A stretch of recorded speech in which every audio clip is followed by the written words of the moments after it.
Qu'est-ce que la solastalgie ? Merci d'avoir posé la question. La solastalgie est la douleur que l'on ressent lorsque notre habitat se transforme, notamment à cause du changement climatique.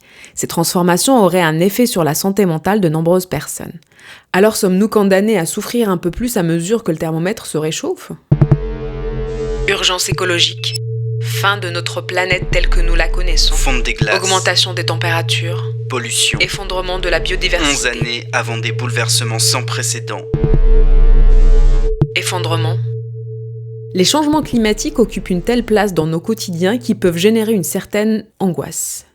À tel point que certains tombent en dépression, comme Greta Thunberg, après avoir regardé un documentaire sur les ours polaires. Partout dans le monde, l'angoisse climatique monte. Il existe plusieurs termes pour décrire cela. On parle d'éco-anxiété pour le ressenti que l'on a lorsque tout nous ramène aux problèmes liés au changement climatique, mais aussi d'éco-paralysie quand on a un sentiment d'impuissance face au changement climatique.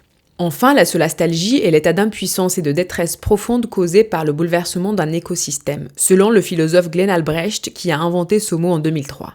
Je comprends pas trop la différence entre tous ces termes. À la différence de l'éco-anxiété ou de l'éco-paralysie, qui relève de l'anticipation, la solastalgie se vit dans le présent. Elle renvoie à la douleur de perdre son environnement, son habitat, en opposition à la nostalgie qui renvoie à la douleur d'être séparé de son chez-soi. Notre maison brûle. Et nous regardons ailleurs. Ça, c'était Jacques Chirac en 2002. En 2020, ça a bien changé. On regarde bel et bien la maison brûlée, sans trop savoir quoi faire. D'après un sondage de l'IFOP, 85% des Français sont inquiets du réchauffement climatique. Pour autant, j'ai pas l'impression de voir ma maison brûler. C'est vrai qu'on n'est pas tous égaux face à la solastalgie. Ceux qui la vivent le plus fort sont d'abord ceux qui ont vécu des catastrophes naturelles. D'après un rapport de l'Association de psychologie américaine, jusqu'à 40% des personnes qui ont subi une catastrophe climatique subissent stress, anxiété et pensées suicidaires.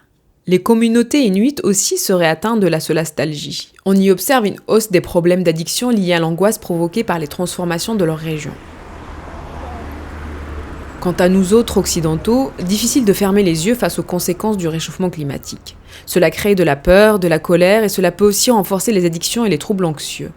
Les scientifiques eux-mêmes sont gagnés par la solastalgie. Ils expriment par exemple leurs craintes, leur espoir et leur colère sur le site « Is this how you feel ?»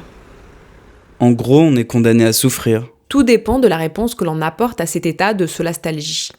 Pour le psychiatre Antoine Pellissolo interviewé par Le Monde, c'est par l'action que l'on s'apaise. En résumé, le remède à la solastalgie serait d'accepter l'effondrement et de s'y préparer en pensant à un système alternatif. Pas que pour soi, mais pour l'ensemble des vivants. Voilà ce qu'est la solastalgie. Maintenant, vous savez. En moins de 3 minutes, nous répondons à votre question. Que voulez-vous savoir ? Posez vos questions en commentaire sur toutes les plateformes audio et sur le compte Twitter de Maintenant Vous Savez.